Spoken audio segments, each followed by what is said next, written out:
ตอนนี้เราจะไปปล่อยตัวงูเนาะตัวงูเราจับได้เมื่อคืนนี้เนาะมี2ตัวตัวนี้ก็จะเป็นตัวนี้เนาะเราจับได้อัดเลยปุ๊บปุ๊บเรียกเลยนะเรียกหนึ่งนี่เจ็ด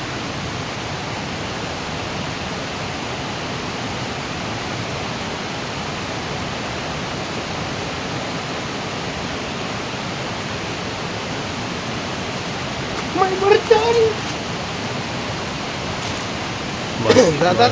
แต่ตอกแกนี่ทาง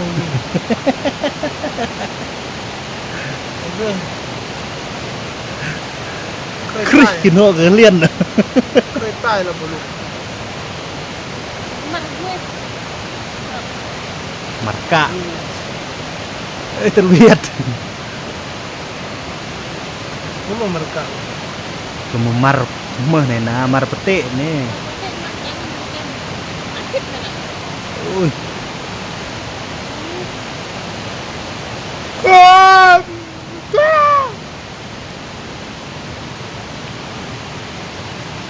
ความเกลียใครรู้มันแต่กู ตึกเดียว ไปแล้วตัวหนึ่งเขาหูไป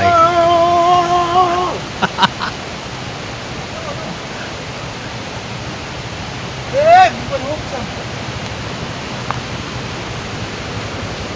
ข้างกัน ที่นั่นกูจะโดนอ่ะ โอเคมาลุ้นตัวที่2นำกันพี่น้องเบิ่งตัวนี้เด้อ มาสิจอปล่อยมาแนวโตจุกเล็กสมมติว่าอันนั้นมันกำลังแวดเล็กแวดเล็กแล้วประสบประหลาดสมมติว่าแล้วแวดอย่างนี้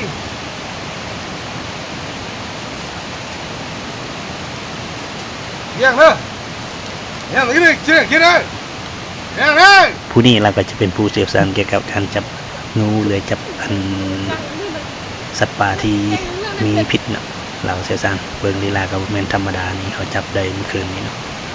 นั่งเฮ็ดเวียกอยู่ดีๆเลยว่ามาขึ้นตีนแล้วก็ง่อยอยู่หันโอ้เราตกแจกแต่ว่า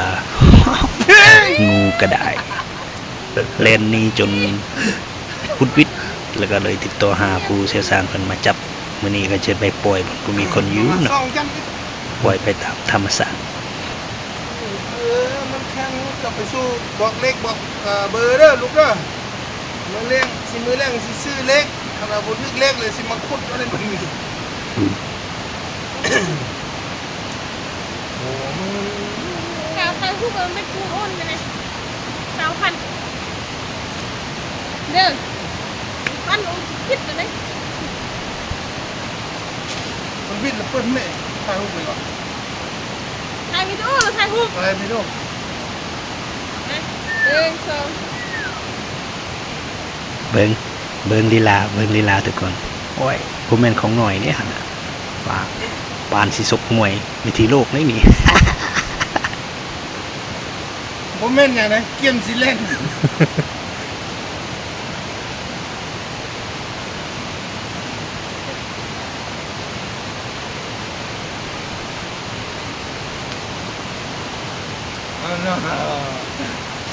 Listen, who is this inside? Is the dragon or what? นอนหลับนอนชะลาหลับตาแม่สิกรม อัดเปิดจะให้เขาเบิ่งอยู่ในเนาะ เห็นบ่ เบิ่งดูว่าซั่นนี่ปัดมันจอเบิ่งโอ้โห โทรศัพท์กันมา แต่ว่าบ่เห็นหยังเลย เด็กๆกล้องด้วยเขาได้กล้องกลมๆน่ะเด็กๆถ่ายบ่อยอ่ะเด็กๆถ่ายบ่อยอ่ะบังเอาถ่ายแหละ เรียกว่าจับไทยแหละ นั่นแหละ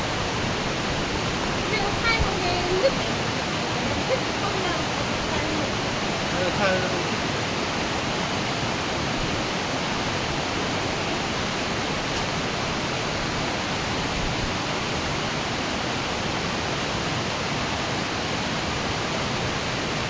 ออกมาแล้วทุกคนออกมาแล้วเบิ่งว่าแม่นงูหยังเนาะ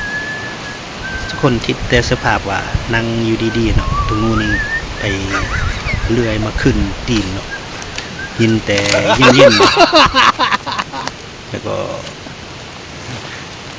ปัดตีนออกมาแล้วเบิ่งโอ้ยแล้วแม่นตัวงูนี่สิไปแล้วผู้เชี่ยวชาญเพิ่นว่าอย่าเฝ้าไปยังบ่ได้ฮูบเถือก่อนสิไปต้องได้ถ่ายรูปก่อนว่าซั่นเด้บัดนี้ก็ไปจับหมาบัดนี้ไปเคลียร์มาแล้วสิจับกระยานเนาะได้มาปล่อยใส่อีก กล้ามาตก โอ้ยเจ้าก็ได้บัดนี้ก็โอเคคันเจ้าสิไปเจ้าต้องแอคท่าถ่ายรูปก่อนเพิ่นว่าตึงงูก็โอ้ยยันบ่ได้ไปแล้วบัดนี้ก็แอคท่าดีๆแล้วตึงงูนี่ก็ได้แอคท่าถ่ายรูปแล้วเพิ่นสิปล่อยไปเนาะคันบ่ให้ถ่ายรูปแล้วเพิ่นสิจับขังอีกว่าซั่นเอง เบิ่งตึงงูนี่ช่างแอคท่าเด้เพิ่นย่านเพิ่นบ่ได้ไปได้นี่ แอคท่าแอคไปแอคมาก็แม่นแต่ท่าเก่าว่าเปลี่ยนท่าเด้แล้วบ่เปลี่ยนจากเถื่อมีแต่อาปากอยู่หั่นอาปากอีกใส่กองว่าซั่นนี่ เพิ่นเห็นน่าจะเห็นตัวเองอยู่ในกองซั่นบ่คือว่านิ่งๆอยู่ โอ้ยตึงงูนี่สร้างแอคท่าได้เนาะคำฮู้เลยสร้างแอคท่าเลยเอามาเลี้ยงบ่เนาะหรือว่าจะเอาไม้ฟาดแล้วเอามาปิ้งกินบ่ ผู้เสียสารว่าบ้ากินเอาไปปล่อยนี่แต่ก่อนสิปล่อยเพิ่นก็ต้องได้ไทย แอคทานเลยเผื่อเป็นทีละนิดว่าสันเด้มื้อหน้าไปเห็นอยู่ในป่าก็อย่าลืมทักทายสบายดีกันว่าสันเด้ไหนเพิ่นก็แอคท่าดีๆเด้ ย่านบ่ได้ไปป่าเด้อเพิ่นว่า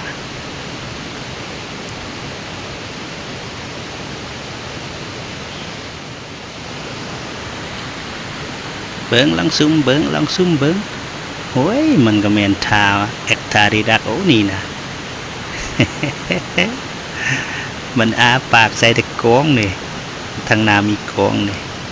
โอ้ยตึกงูนี่ก็ได้เนาะใครเคยเห็นเด้งูหยังคอมเมนต์มาบอกได้เด้อ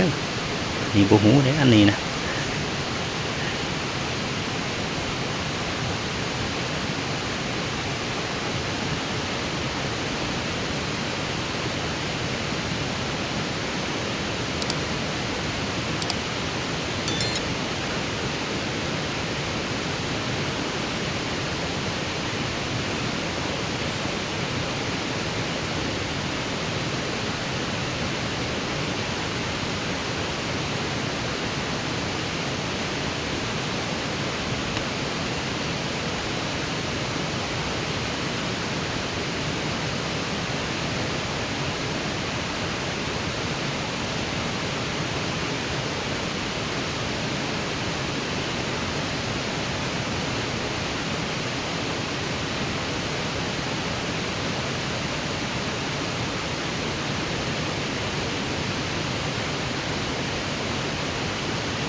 กุญเลย กุญเทนี่กูมันก็กุญเทอย่าเรากุญเทนี่ก็อ้าง เอา โอเคแอคท่าลายก็จะได้เปลี่ยนมุมกองเนาะนี่กองอันนี้แหละที่มันเห็นแล้วมันก็อาปากใส่กองอ่ะนะอาปากใส่กองเนาะเดี๋ยวก็จะได้ปล่อยตัวงูแล้วก็จะได้กลับเนาะเดี๋ยวคลิปหน้าคอยพบกันอีกเนาะอย่าลืมตามแล้วก็ขอบใจทุกๆคนที่มารับชมเบิ่งเนาะเดี๋ยวคลิปหน้าพบกันใหม่เนาะสำหรับคลิปนี้ก็จะได้ปล่อยงูอะไรได้กลับบ้านแล้วเนาะโอ้โหยังแอกตายังบ่ยอมหนีเสยเนี่ย สงสัยอยากเข้ากล้องว่าซั่นเด้อ